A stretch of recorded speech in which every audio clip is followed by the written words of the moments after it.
हींग कैसे बनता है, तो आज की वीडियो हींग पर ही होने वाली है। भारतीय खान पान में लोग स्वाद के साथ साथ खाने के सुगंध के भी बड़े शौकीन होते हैं। इसी भारतीय खान पान के सुगंध और स्वाद का ही एक अहम हिस्सा है।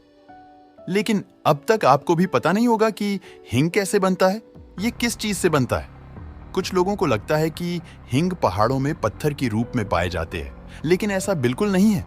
दरअसल हींग की खेती की जाती है और आपकी जानकारी के लिए बता दूंगी, पहले इंडिया में हींग की खेती नहीं की जाती थी, लेकिन अब भारत में भी पंजाब, कश्मीर, हिमाचल प्रदेश और लद्दाख जैसे प्रदेशों में धीरे धीरे हींग खेती शुरू हो रही है।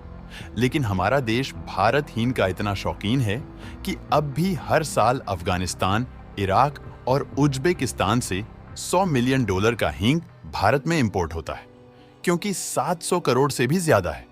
दोस्तों, हींगा पौधा दिखने में कुछ सरसों के फूल जैसा दिखता है, लेकिन ये गाजर और मूली के पौधे की श्रेणी में आता है।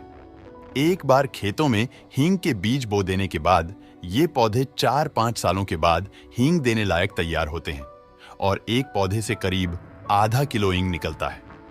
इन सब प्रोसेसर को कंप्लीट होने में 4 से 5 साल का समय लगता है।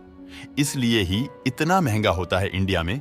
जो हींग का कच्चा माल इंपोर्ट होता है, उसकी कीमत करीब 35 से 40 हजार होती है। चलिए अब हींग बनने की प्रोसेसर को समझ लेते हैं। दरअसल हींग के पौधे में किसी फल या फूल से हींग तैयार नहीं किया जाता। दरअसल पौधे की जड़ों से ही हींग को निकाला जाता है। और ऐसा भी नहीं है कि गाजर या मूली की तरह पूरा जड़ उखाड़ ले और इसे हींग प्राप्त हो गया। दरअसल इस पौधे की जड़ों में कट लगाया जाता है, जिससे एक ही गुंद जैसा चिपचिपा गाढ़ा पदार्थ निकलता है और इसको कंटेनर में जमा कर लेते हैं और यही हींग का कच्चा माल होता है। लेकिन अभी ये खाने लायक नहीं है, क्योंकि आपको पता होगा कि हींग की तासीर गर्म होती है। खाने में चुटकी भर हींग डालने से ही पूरे खाने में हींग का स्वाद फैल जाता है। इसीलिए अभी ये पौधे से निकला हींग इतना ज्यादा कड़वा है कि आप इसे अभी खाने में डाल ही नहीं सकते।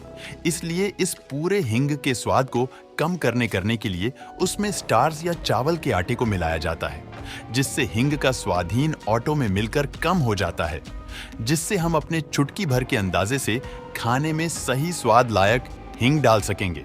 और हींग में इन स्टार्च या चावल के आटे को मिलाने के बाद उसका पेड़ा तैयार कर लिया जाता है और उसे धूप में सूखने के लिए छोड़ देते हैं। और अब अंत में जब ये हींग का पेड़ा सूख चुका है, अभी यह पीस कर इसका पाउडर तैयार कर लेते हैं और फिर इसकी पैकिंग के बाद हमारे खाने के टेस्ट को बढ़ाने के लिए इसे रिटेलर्स को हैंडओवर कर देते हैं।